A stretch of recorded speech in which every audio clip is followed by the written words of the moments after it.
I think that he'll be.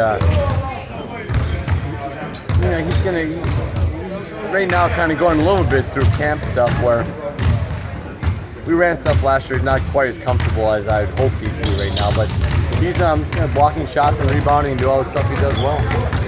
You said yesterday you want to play faster. How do you do that? Do you say shoot the shot clock quicker? No. Get more guys running, get the court spread out, and you attack the defense more. Get the ball in the paint quicker. Doesn't mean you shoot faster. That means you just attack faster. That you get the ball. If we get the ball in the paint within 3-4 seconds of the other team scoring or getting a defensive rebound, good things will happen. I'm just going back to that. It's guys improve. It's not always a straight line. It sort of plateaus for a while. He improved so much D-League to the end of the year. Can you expect it? Do you expect it to keep going like that? Or well, I don't know. Like I said, I'm not sure you have the meteoric, rise keep going. But he's going to improve a lot. I mean, I just think he's getting comfortable. He's better than he was last year. At the end of the year, I think he's more comfortable. I think he's stronger. I think he's holding his position better. So I think he's going to help us play. When you want to play faster, how much do you talk to Pat and Ty about pushing it? Now they already know that.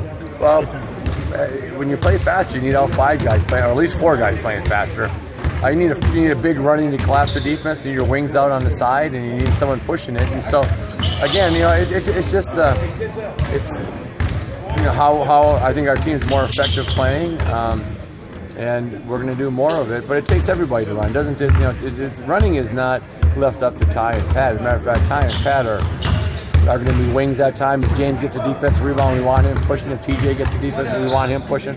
That's just everybody. There's so many young, big guys around here, Joshua and Jeremy, all these extra big guys.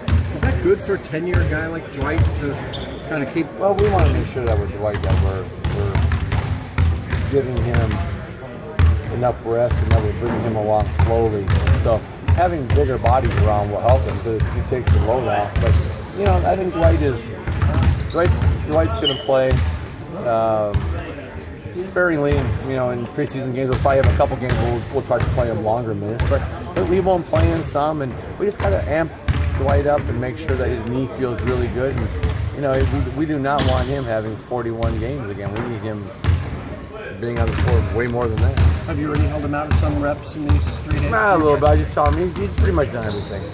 It's been only a couple of days, but what do you think of Montrezl? I like Montrezl. I think he's a kid who learns well. He's rugged. He plays hard. He gets after the ball on the boards. I think he does a lot of good things. What's the typical learning curve for a rookie when a guy comes in here and goes against NBA guys for the first time? What's the typical learning curve? Yeah. You get your butt kicked for a long, long time.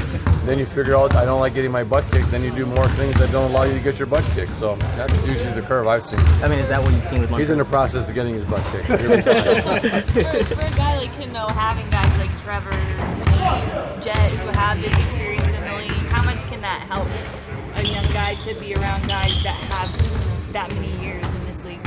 Well, yeah, but the thing about it is that whether you have 1 year in the league, 2 years in the league, or 17, you can't transfer that to anybody. Like you can't. Jet would love to give half his years to somebody. I promise you, have 9 years on his, But you just gotta learn it yourself. It's just a different league. It's hard to explain. It's just you gotta live it to understand it. And I can try to explain it to you guys, but it's too hard, so I won't. What in stages to have Dekker at the 3, and then eventually as he gets comfortable, maybe put him in the 4? He's been playing a little bit of both 3 and 4, and we'll see where he goes from there. Right now Sam's just trying to figure out what we're doing. So to say that he is a 3 or a 4 or anything, Sam just got to figure out what we're doing for a while, and that's going to take a couple of weeks, and then get some exhibition games under his belt, and then we'll start seeing where he's at. Kevin, you've only had Jeremy Tyler for a couple days, but he's obviously fighting for a roster spot. What do you see in him? He's good athlete, good kid, wants to work hard, asks questions, tries to diligent. So all positive so far. He's had a pretty unique path even getting to this point. Do you still see potential in there that can be tapped? Yeah,